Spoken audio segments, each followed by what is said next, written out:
పెళ్లి పనులు జరుగుతున్నాయి. అతిథులంతా వచ్చారు. మరో కొన్ని గంటల్లో పెళ్లి. కానీ అంతలోనే ఆ పెళ్లి అర్ధాంతరంగా ఆగిపోయింది. పెళ్లి కూతురు ప్రియుడితో పరారైన విషయం తెలిసి అంతా షాక్ అయ్యారు. ఆమె చెల్లిని వధువుగా రెడీ చేయగా మైనర్ అని తెలిసి అక్కడికి చేరుకున్న అధికారులు పెళ్లిని ఆపేశారు. ఈ ఘటన రాజన్న సిరిసిల్ల జిల్లా నారాయణపూర్లో చోటు చేసుకుంది.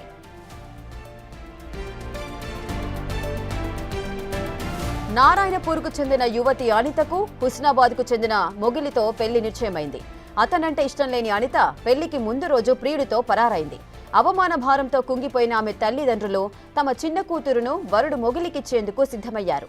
ఆమె మైనర్ కావడంతో గోప్యంగా పెళ్లి చేయబోయారు. విషయం బయటకు తెలియడంతో అధికారులు వాళ్ల ఇంటికి వెళ్లి పెళ్లి ఆపేశారు. మైనర్కు పెళ్లి చేయడం చట్టరీత్యా నేరమని, చట్టపరంగా శిక్ష అనుభవించాల్సి ఉంటుందని హెచ్చరించారు పోలీసులు. దీంతో చేసేదేమీ లేక పెళ్లి వాయిదా వేశారు. కేసు నమోదు చేసి పరారైన అనిత కోసం గాలిస్తున్నారు. అందరికీ నమస్తే అండి. నా పేరు ఉమారాణి. నేను సిడిపిఓ సిరిసిల్ల ప్రాజెక్టు నుండి పనిచేస్తున్నాను. నిన్న అనగా 14 మే రోజున చైల్డ్ లైన్కి ఒక బాల్య వివాహం జరుగుతుందన్న సమాచారం అందగానే ఎల్లారెడ్డిపేట మండలము నారాయణపూర్ గ్రామానికి చైల్డ్ లైన్ టీము మరియు డిసిపియు టీము, ఎంఆర్ఓ గారు, పంచాయత్ సెక్రటరీ గారు, మా సూపర్వైజర్ గారు, తర్వాత ఆర్ఐ గారు, పోలీసులు వాళ్ళందరం కలిసి అక్కడికి చేరుకోవడం జరిగింది.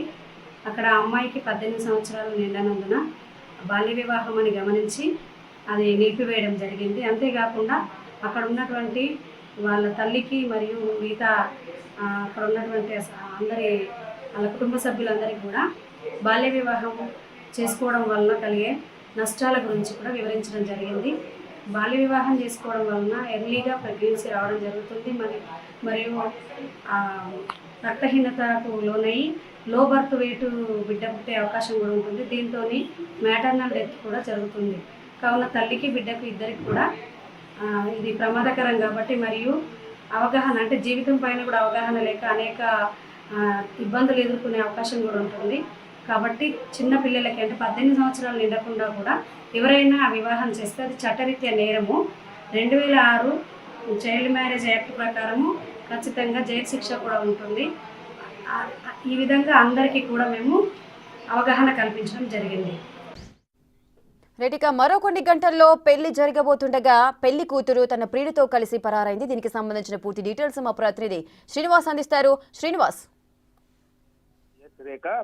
ఇటు రాజన్న సిరిసిల్ల జిల్లా లోపల మరికొన్ని గంటల్లో పెళ్లి అనేటువంటి కోణం ఉన్నప్పుడు ఇటు అక్క ఎవరైతే తెల్లారిది వివాహం చేసుకోవడానికి సిద్ధమైనటువంటి ఆ యువతి రాత్రి సమయం లోపలనే తను ప్రేమించినటువంటి యువకుడితో పరారైనటువంటి పరిస్థితి కనబడుతుంది. అయితే తమ గ్రామం లోపల ఇటు ఒకవైపు తమ పెద్ద కూతురు ప్రేమించినటువంటి యువకుడితో పరారవడంతో ఎట్టకేలకు ఆ చిన్న కూతురుని ఆ పెళ్లికి ఒప్పించడం జరిగింది. కానీ చిన్న కూతురు మైనర్ అని తెలవడంతో ఇటు ఆ పెళ్లి అధికారులు వచ్చేసి ఆపేసినటువంటి పరిస్థితి కనబడుతుంది. అయితే రాజన్న సిరిసిల్ల జిల్లా ఎల్లారెడ్డిపేట మండలము నారాయణపూర్ గ్రామం లోపల ఇటు అనిత అనేటువంటి అమ్మాయికి నారాయణపూర్ చెందినటువంటి అనిత అనే అమ్మాయికి హుస్నాబాద్ చెందినటువంటి మొగిలి అనేటువంటి అబ్బాయితో 15 రోజుల క్రితం వివాహం నిశ్చయమైంది. అయితే నిన్నటి రోజు పెళ్లి ఉండగా మొత్తం పెళ్లి పనులు కూడా పూర్తయినటువంటి సందర్భం లోపల మొన్న రాత్రి సమయం లోపలనే ఆ పెళ్లి కూతురు తన ప్రియుడితో జంపైనటువంటి పరిస్థితి కనబడుతుంది. మొత్తానికైతే కుటుంబం యొక్క పరువు పోతుందని చెప్పి రాత్రి అంతా కూడా ఆ కుటుంబ సభ్యులంతా నిద్ర లేకుండా ఇటు మొత్తం కూడా ఒకేసారి తమ కూతురు చెప్పక చేయకుండా ఇంట్లోకి వెళ్ళిపోవడంతో అయితే వాళ్ళంతా అవమాన భారంతో మునిగిపోయారు. అయితే ఆ పెళ్లి అబ్బాయిని ఒప్పించి తన చిన్న కూతురుని ఇవ్వడానికి సిద్ధమయ్యారు.